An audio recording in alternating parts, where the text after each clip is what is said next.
नमस्ते बच्चों, एक बार फिर से आपका स्वागत है हमारे इस YouTube चैनल रेडियंस ट्यूटोरियल पर। और आज फिर से हम आप लोगों के बीच लेके आए हैं बिहार बोर्ड क्लास 9 का जीव विज्ञान का पहला अध्याय कोशिका जीवन की आधारभूत इकाई का ये दीर्घोत्तरीय प्रश्न उत्तर होगा।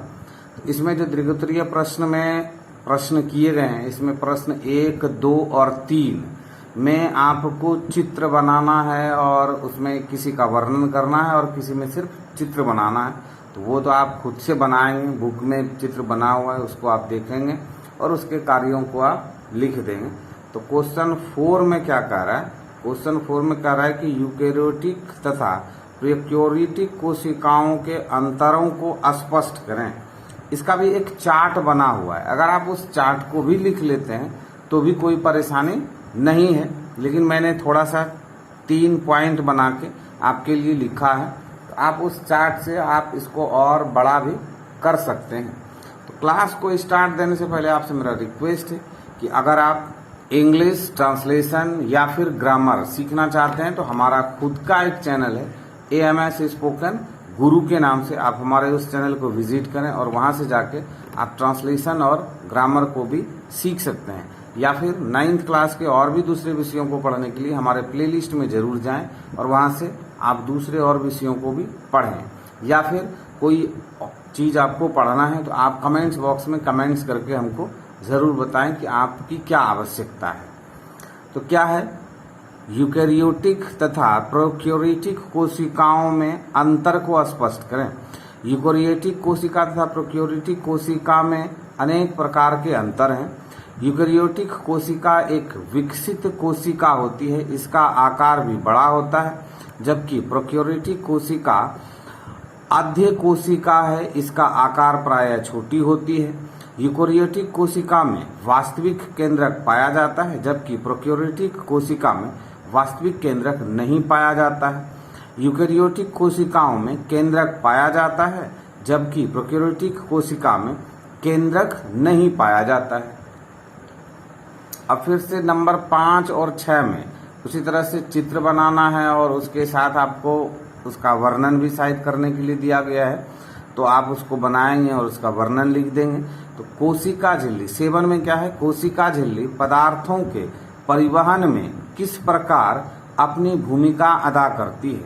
तो प्रत्येक कोशिका के सबसे बाहरी चारों ओर एक बहुत पतली, मुलायम और लचीली झिल्ली होती है, उसे कोशिका झिल्ली कहते हैं। यह झिल्ली अर्धपारगम्य होती है क्योंकि कुछ वस्तुएं उसके आर पार आसानी से आ जा सकती हैं। चूंकि इस झिल्ली द्वारा कुछ ही पदार्थ अंदर तथा बाहर आ जा सकते हैं, सब पदार्थ नहीं, इसलिए इसे चयनात्मक पारिगम झिल्ली कहते हैं। कोशिका झिल्ली कोशिका को एक निश्चित आकार बनाए रखने में सहायता करती है। कोशिका झिल्ली कोशिका में भिन्न भिन्न प्रकार के अणुओं को बाहर निकलने एवं अंदर आने में नियंत्रण करती है एवं जंतु कोशिका में यह सीलिया, प्लैजिला, माइकोभिलाई आदि के निर्माण में सहायक है। अब लास्ट फिर से क्या है? Question number 8। क्वेश्चन नंबर 8 में क्या है? अल्पपराशरी, समपराशरी तथा अतिपराशरी विलयनों में किसी जीवित कोशिका को बारी बारी से डाला जाए तो कोशिका पर क्या प्रभाव पड़ता है? देखिए, अल्पपराशरी विलयनों में जब कोशिका को डुबाया जाता है तो जल कोशिका के अंदर प्रवेश कर जाता है और कोशिका फूल जाता है। यह प्रक्रिया अंतःपरासरण कहलाती है। समपराशरी विलयन, जब समपराशरी विलयन में कोशिका को डाला जाता है तो कोशिका के अंदर एवं आकार एवं वजन में कोई परिवर्तन नहीं होता है, क्योंकि जितना जल कोशिका के अंदर जाता है उतना ही उससे बाहर आ जाता है। यहाँ पे बाहर छूटा है, बाहर आ जाता है। अतिपराशरी विलयन में क्या होता है? अतिपराशरी विलयन में जब कोशिका डाला जाता है तो कोशिका के अंदर का जल निकलकर विलयन में मिल जाता है इस प्रक्रिया को वही परासरण की प्रक्रिया कहा जाता है। इस प्रक्रिया में कोशिका से जल निकलने की वजह से कोशिका सिकुड़ जाती है। क्या होता है? कोशिका सिकुड़ जाती है। तो इस तरह से ये आपका दीर्घ उत्तरीय प्रश्न का उत्तर कंप्लीट हो गया। अब इसके बाद हम लोग उत्तक अध्याय में जाएंगे।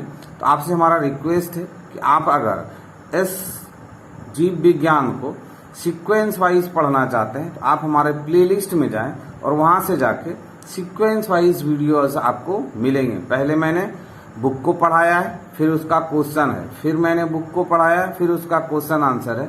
तो इस तरह से आप वहां से जाके सभी तरह के क्वेश्चन आंसर को और बुक में जो विस्तार से पढ़ाया है उसको आप बारी से पढ़ें और समझें। तो मिलते हैं हम इसके बाद उत्तक अध्याय में।